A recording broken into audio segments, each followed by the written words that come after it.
As of Sunday night, your New York Giants still hadn't solved the riddle of who would be their veteran quarterback for the 2025 NFL season.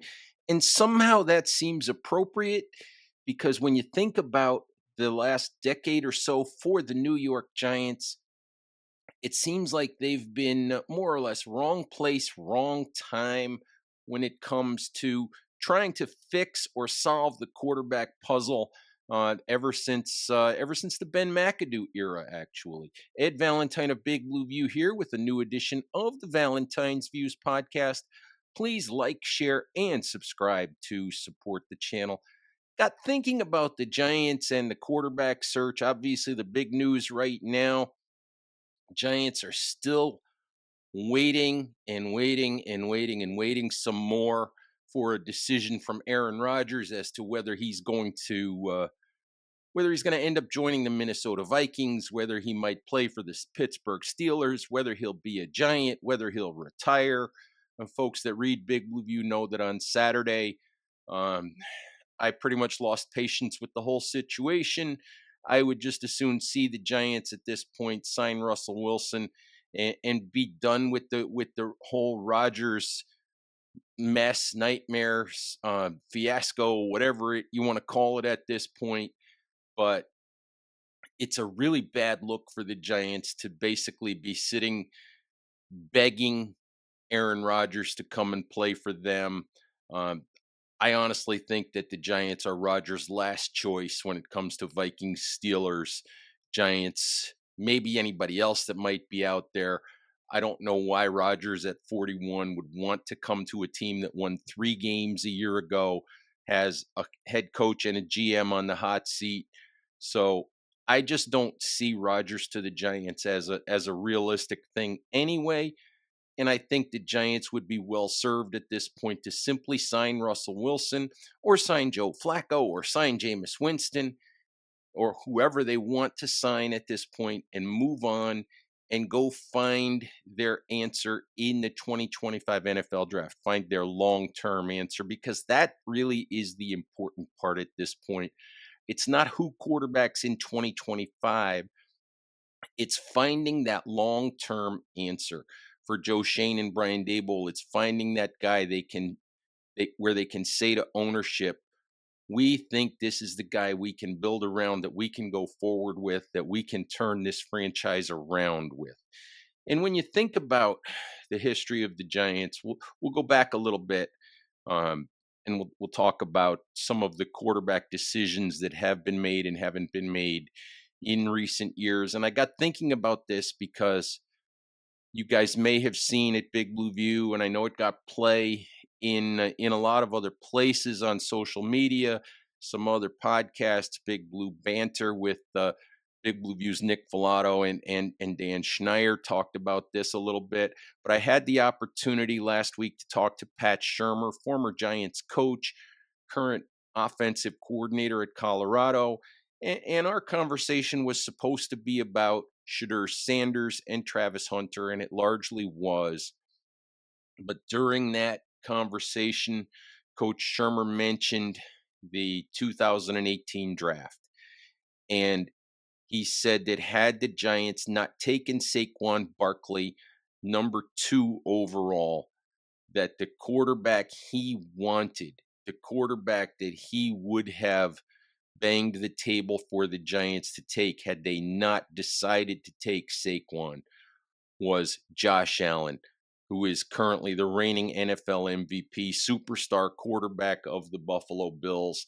And we know that had the Giants done that, had the Giants taken Josh Allen, their fortunes would likely have been much, much different over the past 6 or 7 seasons. And but it's just symbolic, emblematic of the sort of near misses, the sort of wrong place, wrong time for the Giants for several years now when it comes to quarterback. I've never got this confirmed. I don't think Ben McAdoo ever actually said it out loud, but there were a lot of reports back in 2017 that McAdoo loved Patrick Mahomes, wanted the Giants to trade up for Mahomes, couldn't sell that to ownership, couldn't sell that to GM Jerry Reese at the time that it was worth doing. And obviously, McAdoo got fired midway through the 2017 season.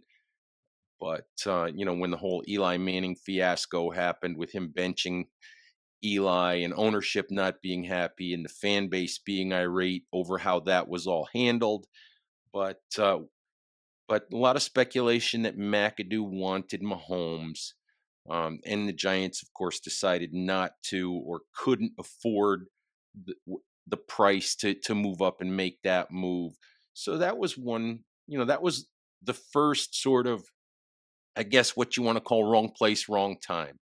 Then comes the Josh Allen situation where,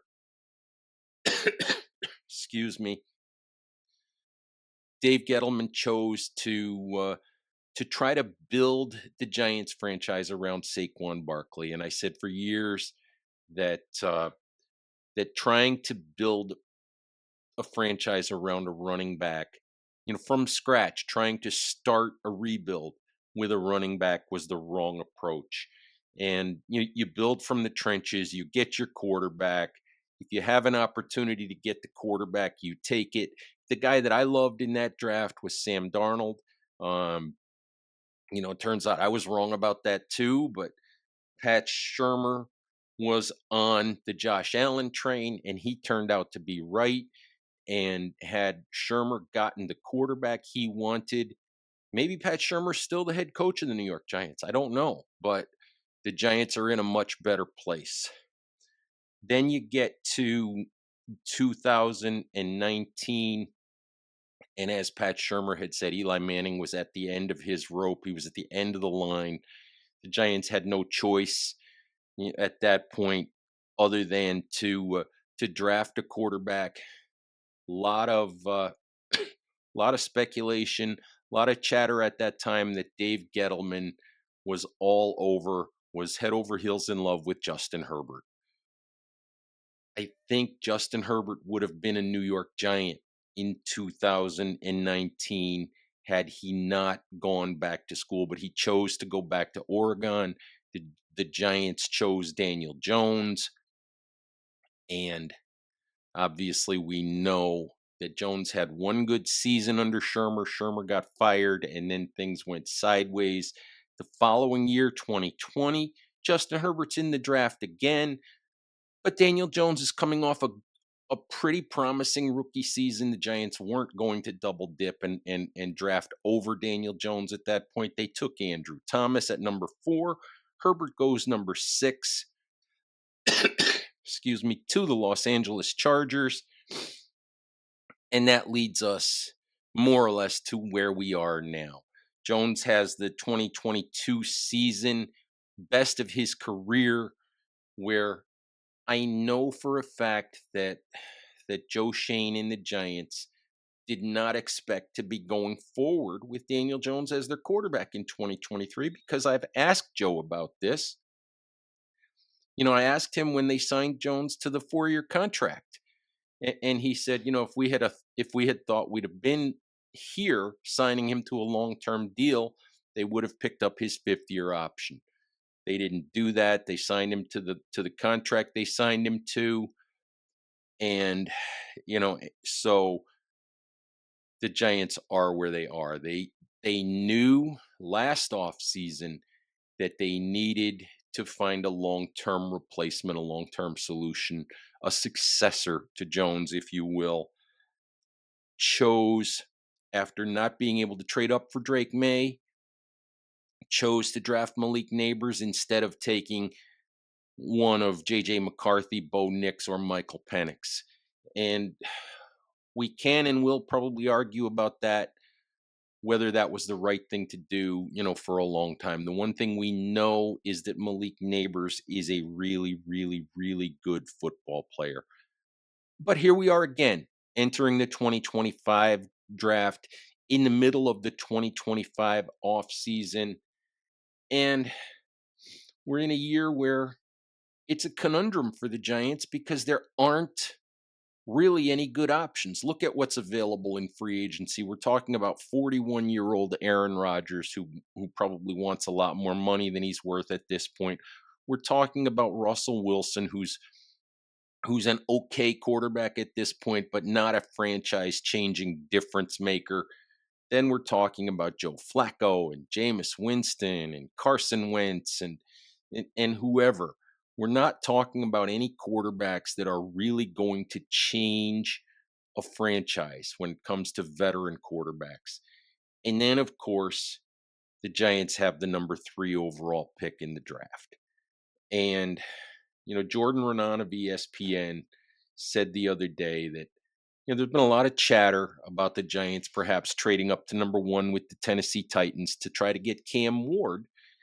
And Jordan said the other day that the idea of that is basically dead.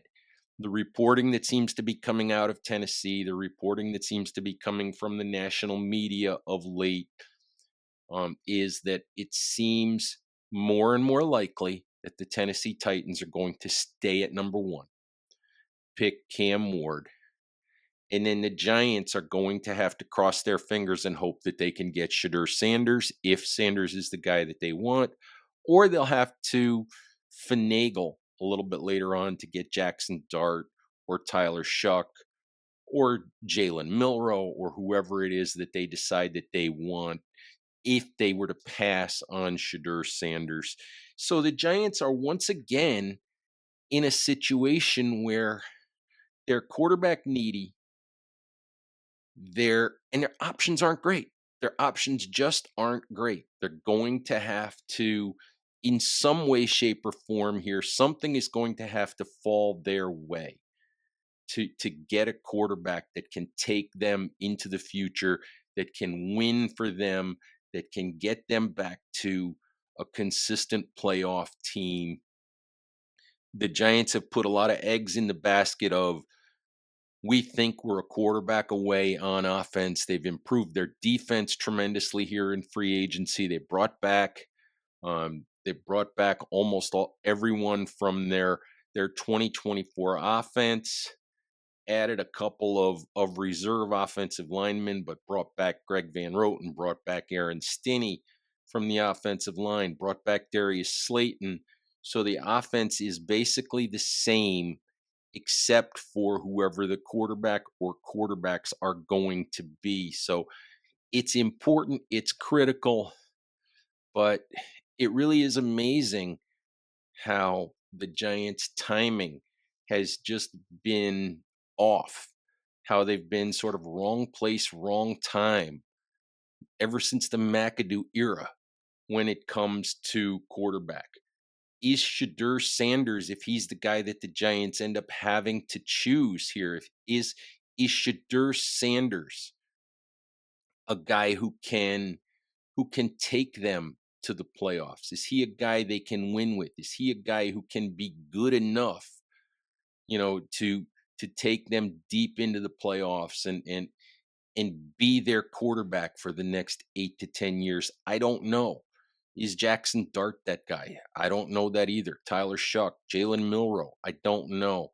We debate Milrow a lot at Big Blue View, and I think the problem with Milrow is he's a long-term project with a GM and a head coach who may not have that long runway to be able to afford drafting a guy like Milrow. They're going to need to, and I maintain that good choices are bad choices.